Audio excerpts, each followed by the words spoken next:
வெள்ளம் காரணமாக ஸ்ரீவைகுண்டத்தில் ரயிலில் சிக்கியுள்ளவர்கள் மீட்கப்பட்டவுடன் அவர்களை அழைத்துச் செல்ல 13 பேருந்துகள் தயார் நிலையில் உள்ளன. இதுபற்றிய விவரங்களை செய்தியாளர் தாயுமானவன் வழங்கிட கேட்கலாம். தாயுமானவன், வணக்கம். மீட்பு பணிகள் எவ்வாறு நடைபெற்று வருகின்றது? 13 பேருந்துகளை கொண்டு மீட்கப்படும் பயணிகள் எங்கு கொண்டு செல்லப்பட இருக்கிறார்கள்? அவர்களுக்கான உணவு, குடிநீர் எல்லாம் தயார் நிலையில் இருக்கிறதா?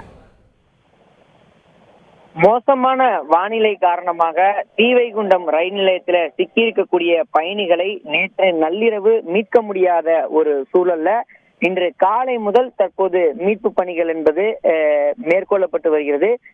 குறிப்பாக ஸ்ரீவைகுண்டம் என்பது தற்போது ஒரு தீவை போல் காட்சியளிக்கிறது.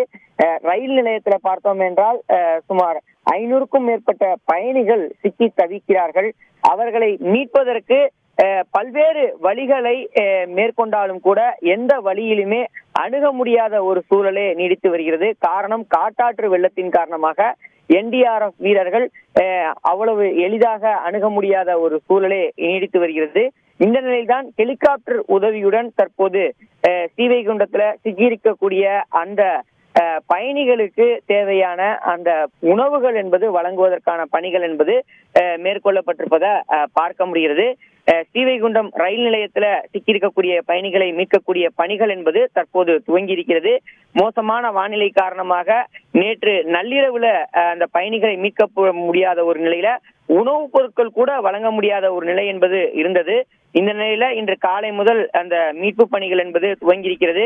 சூலூர் விமானப்படைக்கு சொந்தமான ஹெலிகாப்டர் மூலமாக 2 டன் அளவிலான உணவுப் பொருட்கள் இன்று காலையில அந்த விநியோகம் செய்வதற்காக இந்த பகுதிக்கு ஸ்ரீவைகுண்டத்திற்கு வரவழைக்கப்பட்டு சரியாக அந்த ரயில் நிலையத்திற்கு கொண்டு சென்று அந்த உணவுப் பொருட்களை வழங்குவதற்கான நடவடிக்கை என்பது மேற்கொள்ளப்பட்டிருக்கிறது. இதேபோல் ராமநாதபுரம் கடற்படைக்கு சொந்தமான ஹெலிகாப்டர் மூலமாகவும் பாதிக்கப்பட்டவர்களை மீட்கக்கூடிய பணிகள் என்பதும் இன்னும் சற்று நேரத்துல துவங்க இருப்பதாக தகவல் என்பது வெளியிடப்பட்டிருக்கிறது. தூத்துக்குடியில் இருந்து NDRF குழுவினர் சாலை வழியாக ஸ்ரீவைகுண்டம் ரயில் நிலையத்திற்கு அனுப்பப்பட்ட நிலையில பெருவெள்ளம் மற்றும் சாலையுடைய உடைப்பின் காரணமாக அவர்கள் நேற்றைய தினம் அந்த ரயில் நிலையத்தை அணுக முடியாத நிலை என்பது இருந்தது. இதன் காரணமாக நீண்ட போராட்டத்திற்கு பிறகாக இந்த குழு தேசிய பேரிடர் மீட்பு படையினர் தற்போது ஸ்ரீவைகுண்டம் பகுதியை நெருங்கி இருப்பதாகவும் தொடர்ச்சியாக இருந்த போதிலும் அந்த ரயில் நிலையத்தை அணுக முடியாத ஒரு சூழலே இருக்கிறது. காரணம் என்றால் ரயில் நிலையத்திற்கு அருகில் தான் காட்டாற்று வெள்ளம் என்பது பெருமளவில் செல்வதன் காரணமாக அந்த ரயில் நிலையத்தை அணுகுவதற்கான பணிகள்ல தற்போது இந்த குழு முயற்சித்து வருவதாக தகவல் என்பது வெளியிடப்பட்டிருக்கிறது.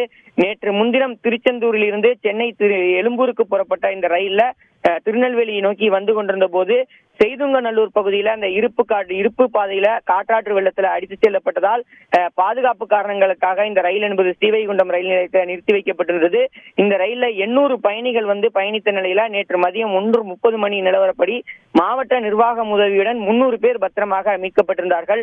அந்த 300 பேருமே மாநில காவல்துறை மூலமாக பள்ளிகள்ல 200 பயனாளிகள் தங்க வைக்கப்பட்டிருக்கிறார்கள். மேலும் 100 பேர் அருகில் இருக்கக்கூடிய பகுதிகளில் தங்க வைக்கப்பட்டிருக்கக்கூடிய நிலையில் இந்த 300 பேரை முதற்கட்டமாக மீட்டு அருகில் இருக்கக்கூடிய ரயில் நிலையத்திற்கு கொண்டு வரக்கூடிய பணிகள் என்பது இன்னும் சில மணி நேரத்துல துவங்க இருக்கிறது. இதற்காக ஸ்ரீவைகுண்டம் பேருந்து நிலையத்தில் 13 பேருந்துகள் என்பது நிறுத்தி வைக்கப்பட்டிருக்கிறது. ரயில் நிலையத்தில் சிக்கியிருப்பவர்கள் பத்திரமாக மீட்கக்கூடிய பணிகள் ஒருபுறம் நடைபெற்று வரக்கூடிய ஒரு நிலையில ஏற்கனவே மீட்கப்பட்டிருக்கக்கூடியவர்கள் பத்திரமாக அந்த பேருந்துகள் மூலமாக அருகில் இருக்கக்கூடிய வாஞ்சி மணியாச்சி ரயில் நிலையத்திற்கு அழைத்துச் செல்லப்பட இருக்கிறார்கள். அங்கிருந்து சிறப்பு ரயில் மூலமாக சென்னைக்கும் அவர்கள் அழைத்து வருவதற்கான ஏற்பாட்டை ரயில்வே நிர்வாகத்தின் சார்பில் மேற்கொள்ளப்பட்டு வருகிறது.